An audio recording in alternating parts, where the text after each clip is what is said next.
سیدھا. تو اہدنا الصراط المستقیم، آپ ہمیں سیدھے راستے کی رہنمائی کیجیے. اہدنا کے معنی ہوئے آپ ہماری رہنمائی کیجیے، اور الصراط کا ترجمہ ہے راستہ. الصراط بولے تو راستہ، اور المستقیم سیدھا. اہدنا الصراط المستقیم، آپ ہمیں سیدھے راستے کی رہنمائی کیجیے. اس میں سمجھنے والی چیز سب سے پہلی یہ ہے کہ ہدایت کسے کہتے ہیں.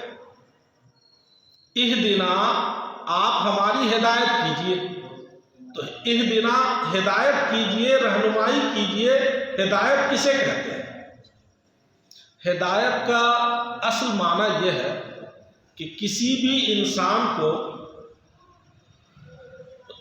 مہربانی کے ساتھ منزل مقصود تک پہنچنے کا راستہ دکھلانا. کسی بھی انسان کو مہربانی اور نرمی کے ساتھ منزل مقصود تک پہنچنے کا راستہ دکھلانا. اب مثال کے طور پہ ہمیں دارالعلوم جانا ہے، ہم دارالعلوم کا راستہ نہیں جانتے. کسی سے ہم نے پوچھا کہ بھائی دارالعلوم جانا ہے، راستہ کیا ہے؟ تو اب اس نے بڑی مہربانی نرمی کے ساتھ یہ کہا کہ محترم یہ اس طرف سے جائیے، ایسے جائیے، اور پھر وہ سڑک پکڑیے، اور وہاں سے سیدھے ناک کی سیدھ میں آپ چلتے چلے جائیے. دائیں ہاتھ پہ جو بڑی سی عمارت آئے گی وہ اس کا نام ہے دارالعلوم. تو نرمی کے ساتھ، مہربانی کے ساتھ منزل مقصود تک پہنچنے کے راستے کی رہنمائی کرنا، اس کا نام ہے ہدایت. ایک یہ ہے کہ یوں ہی بتلا دینا کہ ادھر سے جائیے، اتنے دور کے بعد وہ جگہ آ جائے، یہ ہدایت نہیں. ہدایت نام ہے کسی بھی شخص کو منزل مقصود تک نرمی اور آسانی کے ساتھ پہنچنے کا راستہ بتلانا. یہ ہدایت تین طرح کی ہوتی ہے. ہدایت تین طرح کی ہوتی ہے. پہلی ہدایت ہوتی ہے عام، جس کو ہدایت عامہ کہیں. دوسری ہدایت ہوتی ہے خاص. تیسری ہدایت ہے اخص الخواص. یہ سمجھنا بہت ضروری ہے. اصل میں کیا ہے، انبیاء کرام کو ہادی کہا جاتا ہے. انبیاء کا نام بھی ہادی ہے. اولیاء اللہ کو بھی ہادی کہا جاتا ہے، اور اللہ کو بھی ہادی کہا جاتا ہے کہ ہدایت دینے والا اللہ ہے. تو اللہ بھی ہادی ہے، اولیاء اللہ اور انبیاء کرام بھی ہادی ہیں. آخر ہدایت سب کی مشترکہ کیسے ہو سکتی؟ تو اسی کو سمجھنے کے لیے ہدایت کا معنی سمجھنا پڑے گا. ہدایت تین طرح کی ہوتی ہے. ایک ہدایت ہے ہدایت عامہ، یہ صرف اللہ کے ساتھ خاص ہے، اور اسی ہدایت کو الہام بولتے ہیں. الہام یعنی دل میں بات ڈالنا. ظاہر ہے دل میں بات ڈالنا یہ صرف اللہ کا کام ہے، اس کو بھی ہدایت بولتے ہیں. اور قرآن کریم میں یہ معنی ہدایت کے لیے استعمال ہوا ہے. قرآن کہتا ہے اعطا کل شیء خلقہ ثم ہدی. اللہ نے ہر چیز کو پیدا کیا اور پھر اس کو ہدایت دی. اس کا کیا مطلب ہوا؟ ہر چیز میں انسان بھی ہے، جاندار ہے، نباتات ہے، جمادات ہے، ہر چیز میں وہ بھی ہے. تو مطلب یہ ہوا کہ جو الہام ہے ان کے لحاظ سے جاندار ہو یا غیر جاندار ہو، ان کے لحاظ سے جو چیز مناسب ہے اس کا خیال اللہ پاک ان کے دلوں میں ڈالے اور ان کی رہنمائی کرے. یہ شان صرف اللہ کی ہے، یہ کوئی دوسرے کے پاس نہیں ہے، نہ نبی کے پاس ہے نہ ولی کے پاس ہے، کچھ نہیں. اس کا نام ہے الہام. یہ ہے ہدایت عامہ.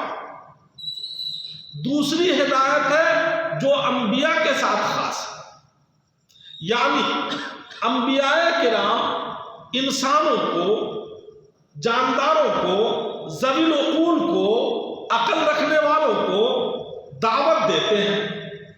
اس دعوت کے ذریعے کوئی انسان قبول کرتا ہے ہدایت، کوئی قبول نہیں کرتا ہے۔ یہ ہدایت انبیاء کرام اور اولیاء اعظام اور ان کے نائبین کے لیے۔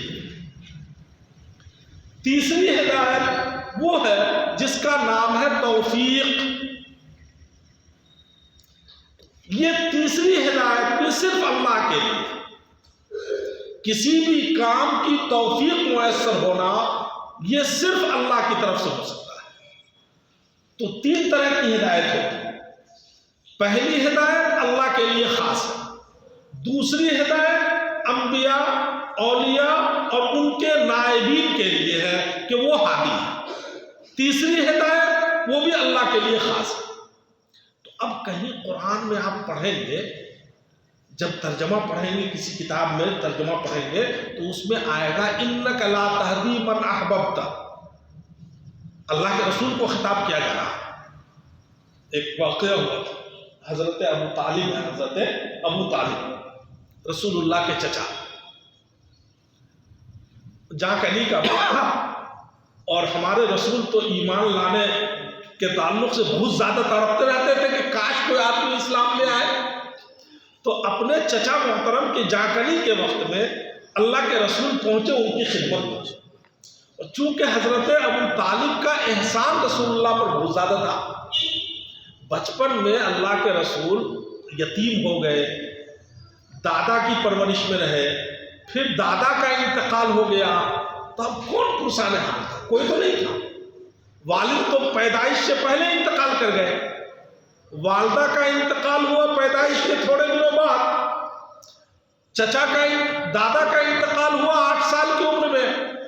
سب 8 سال کا بچہ اس کی کون رہنمائی کرے گا؟ وہ چچا تھے حضرت ابو طالب، جنہوں نے آپ کی پرورش کی اور نگرانی کی۔ تو چونکہ احسان بہت تھا حضرت ابو طالب کا، رسول اللہ صلی اللہ علیہ وسلم پر بڑا احسان تھا، اس لیے ہمارے رسول کی قلبی خواہش تھی کہ آپ مسلمان ہو کر کے مرے، تاکہ آخرت میں ہم اپنے چچا کو آگ کے عذاب میں جلتا ہوا نہ دیکھیں۔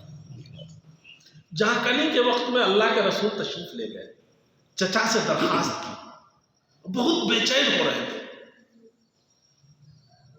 تو اس وقت اللہ پاک کی طرف سے ایک آیت اتری کہ انک لا تہدی من احببت، اے میرے پیارے رسول، آپ جس کو چاہے ہدایت دے دے نہیں ہو سکتا۔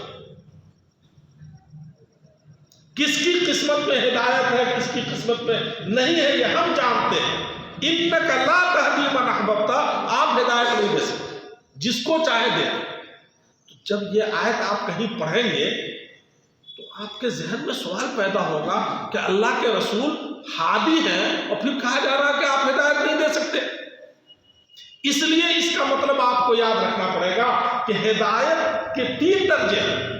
پہلا درجہ ہے عام، ساری انسانیت، ساری مخلوقات، ساری کائنات کی ہدایت۔ یہ ہدایت صرف اللہ کے پاس ہے اور کسی کے پاس نہیں۔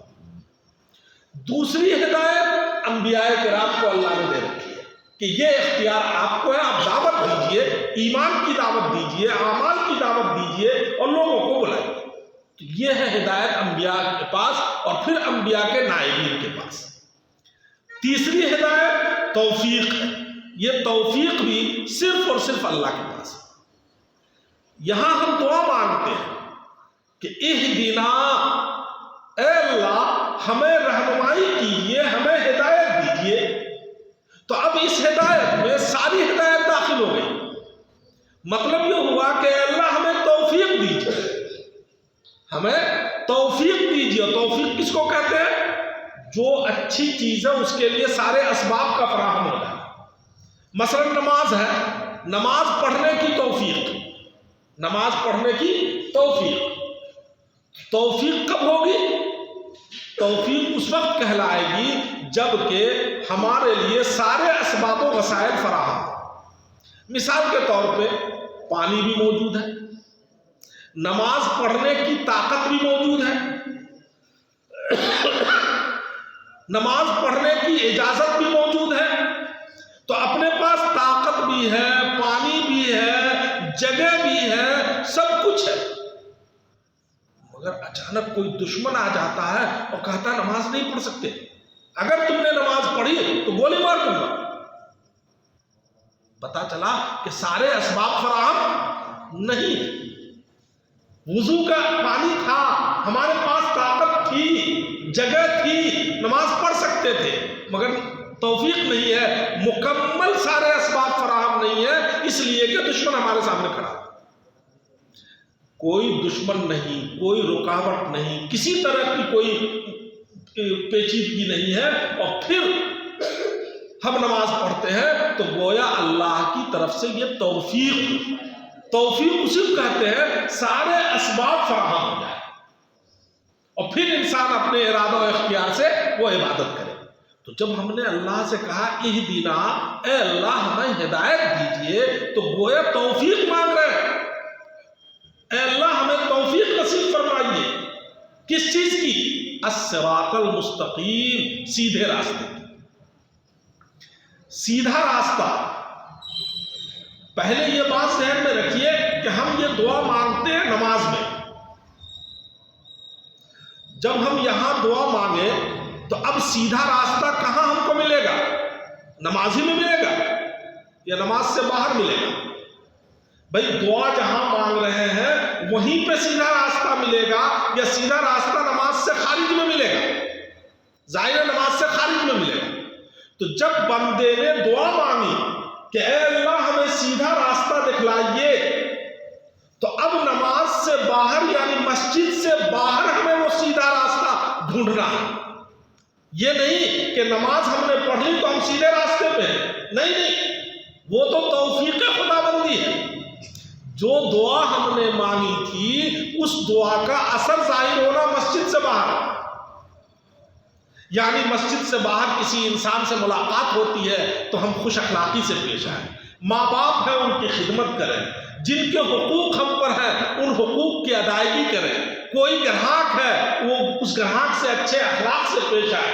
ان سب چیزوں کی ہم دعا مانگ رہے ہیں کہ اے اللہ ہمیں سیدھے راستے کی رہنمائی۔ ہم لوگ کا عجیب حال ہے کہ نماز میں دعا مانگ لیتے ہیں مگر اس دعا کا اثر جہاں ظاہر ہونا ہے اس پہ کوئی توجہ نہیں دیتے۔ ہر وقت ہم دعا مانگتے اے اللہ سیدھا راستہ دکھائیے، وہ سیدھا راستہ کہاں ملے گا؟ راستہ تو مسجد سے باہر ہی نہ ہوگا، مسجد سے باہر جو زندگی ہے وہ وہاں سیدھا راستہ ڈھونڈنے کی ہے، اور وہاں ہم ڈھونڈتے نہیں ہیں۔ تو اہدنا الصراط المستقیم، ہمیں رہنمائی کیجئے سیدھے راستے کی، ہماری ہدایت فرمائیے سیدھے راستے کی۔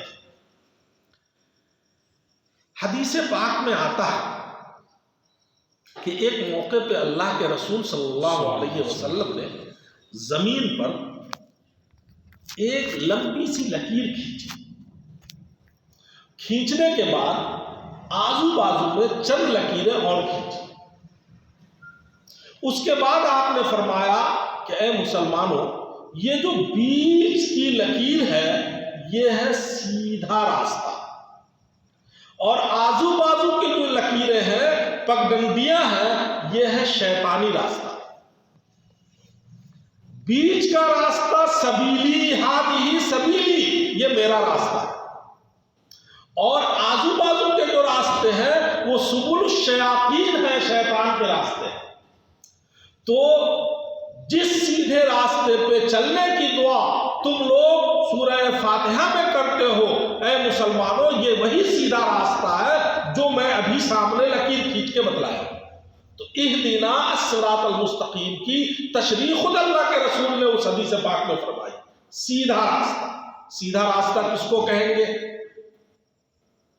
سیدھے راستے کی 4 پہچان ہیں۔ پہلی پہچان یہ ہے کہ کشادہ، ایسا نہیں کہ چلنے میں ہاتھ پیر مروڑ کے چلنا پڑے اور بہت زیادہ دشواریوں سے گزرنا پڑے، وہ راستہ کیا ہے؟ وہ تنگ گلی وہ راستہ نہیں کہلایا۔ سیدھے راستے کے لیے پہلی چیز کشادہ، وسیع ہو۔ دوسری شرط قریب ترین ہو، جہاں ہمیں جانا ہے وہاں جانے کے لیے جتنے راستے ہیں ان سب میں سب سے نزدیک راستہ، تو کشادہ بھی ہو اور قریب ترین بھی ہو۔ تیسری چیز آسان ہو، ایسا نہیں کہ نیچے اوپر اور نشیب و فراز ہو کہ چلنے میں ہم ایکسیڈنٹ کر جائیں۔ آسان بھی ہو چلنا، قریب بھی ہو وہ جگہ، کشادہ بھی ہو، اور پھر منزل مقصود تک پہنچانے کی سب سے زیادہ گارنٹی اگر کسی راستے کی ہے تو اسی کو حاصل ہو۔ تو یہ چار چیزیں جس راستے کو حاصل ہوں گی اسی کو کہا جائے گا صراط مستقیم۔ الحمدللہ ہماری شریعت، قرآن پاک، حدیث رسول، یہ ہمارا صراط مستقیم ہے، اس میں کوئی دشواری نہیں ہے۔ آدمی جب چاہے جس وقت چاہے عبادت میں مشغول ہو جائے۔ مثلا ابھی آپ حضرات تشریف فرما ہے، ابھی کیا ہے، صرف نیت یہی تو ہے کہ چلو اللہ کے کلام کا درس ہو رہا، اس درس میں بیٹھ جائے، معمولی سے بیٹھے اور نیت کر لی عبادت۔ تو بہت ہی آسان اللہ نے دین کو رکھا ہے۔ جو چیز سب سے آسان ہے وہ دین ہے، دین اسلام۔ تو الصراط المستقیم سے مراد دین اسلام، دین شریعت اور رسول اللہ کی شریعت ہے۔ اہدنا الصراط المستقیم کا ترجمہ تو یاد ہو گیا ہوگا۔ اہدنا، آپ ہماری رہنمائی کیجئے سیدھے راستے کی، اور سیدھے راستے سے مراد کیا ہے؟ شریعت۔ آگے اللہ پاک نے اس کی وضاحت فرمائی۔